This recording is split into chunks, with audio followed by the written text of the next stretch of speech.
ओम नमः शिवाय, हर हर महादेव, जय शिव शंभू। दोस्तों, गुरु और राहु का परिवर्तन होने वाला है। राहु का परिवर्तन हो चुका है, लेकिन गुरु का परिवर्तन होने वाला है। और जो आने वाला महीना है, इसमें गुरु और राहु दोनों परिवर्तन से आपकी राशि जूझने वाली है। और इसके क्या प्रभाव हमारे जीवन पर होने वाले हैं। गुरु जो कि हमारे गुरुदेव हैं, और राहु और गुरु जब भी साथ होते हैं या इनका परिवर्तन होता है, तो जीवन पर बहुत ज़्यादा एक ऐसा प्रभाव पड़ता है जिसको ऑब्जर्व करना बहुत टफ हो जाता है। तो जब कभी भी ये प्रभाव किसी भी व्यक्ति के जीवन में आएगा, तो बहुत सारी चीज़ें जीवन में बदलने वाली हैं। तो कुछ सावधानियाँ, कुछ अच्छा, कुछ बुरा और कौन से प्रयोग, ये सभी चीज़ें बहुत विस्तार से समझ लीजिएगा, क्योंकि आने वाला महीना बहुत टफ होने वाला है। यह बात आप पहले से समझ लीजिएगा। सबसे पहली बात है कि अहंकार, हमारी लड़ाई अहंकार की लड़ाई हो जाएगी। उदाहरण के लिए कि कोई अहंकारी व्यक्ति से हमारा तनाव हो जाएगा, विवाद हो जाएगा, और उस अहंकार के चक्कर में हम बहुत नुकसान उठा लेंगे। इसलिए बहुत ज़्यादा कोशिश करें कि कोई अहंकारी व्यक्ति से अगर आपकी भेंट हो या टकराव या इस तरह की कोई भी बात चल रही हो, तो आप शांत रहें। अहंकार का जवाब अहंकार से नहीं दिया जा सकता है, शांति से दिया जा सकता है।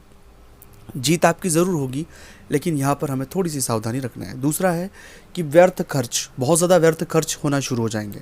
जो खर्चों के बारे में आपने कभी सोचा नहीं, वो खर्च आ जाएगा। जिन खर्चों को लेकर आप प्रिपेयर ही नहीं मेंटली, वो खर्च आ जाएंगे। तो यहाँ भी हमें सावधान रहने की आवश्यकता है। तीसरा होगा कि बहुत ज़्यादा मानसिक तनाव भी व्यक्तियों को झेलते हुए देखा गया है। बेफिजूल में तनाव हो गया, डिप्रेशन, एंजाइटी, नेगेटिविटी, अनचाही, मतलब जिसके बारे में आपने सोचा भी नहीं होगा, जहाँ आपको बहुत विश्वास है, वहाँ पर इस तरह की चीज़ें आपके साथ होने की संभावना है। तो थोड़ा सा इन तीनों चीज़ों को हमें बहुत हद तक सोचना है और समझना है। अचानक दुर्घटनाएं भी व्यक्ति के साथ हो जाती है, तो बी अवेयर रहे। दुर्घटनाएं सामान्य तौर पर कभी भी किसी के साथ हो सकती है, पर इस परिस्थिति में विशेष अवस्थाएं हैं। यह जो बातें मैंने आपसे साझा की, इनको विशेषकर आपको ध्यान देना है। प्रयोग आपको क्या करना है, नीले रंग के कपड़े पहनना शुरू कर दें, उससे बहुत प्रभाव आपको पड़ेगा।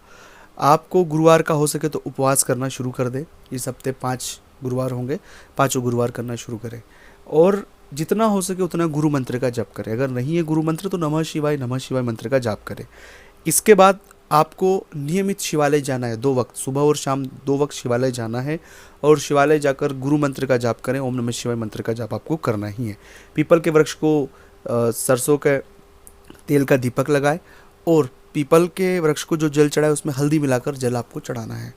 यह प्रयोग करने से भी आपको बहुत हद तक रिलीफ मिलेगा, और इस पूरे परिवर्तन से आपके जीवन में जो भी नकारात्मकता आने वाली, आप उससे सावधान और बच सकते हैं। अगला प्रयोग आपको करना है कि इस महीने में जो भी कोई काम आप करना चाह रहे हैं, बड़ा काम, उसे टाल दें। कोशिश करें उसे अगले महीने के ऊपर जान दें, मई के महीने को टाल दें। अगर आप नहीं टालेंगे तो उस कार्य में बहुत सी रुकावटें और अड़चनें आने की संभावनाएं हैं। तो यहाँ पर इसे आपको बहुत हद तक ध्यान रखना है। अगर आप चाहते हैं अपनी कुंडली का विश्लेषण हमसे करवाना, जीवन में कोई तकलीफ परेशानी से आप गुजर रहे हैं, स्क्रीन पर नंबर चल रहे हैं, आप आए व्हाट्सएप पर अपॉइंटमेंट लेकर हमसे बात कर सकते हो। उसका फीस और शुल्क लागू है।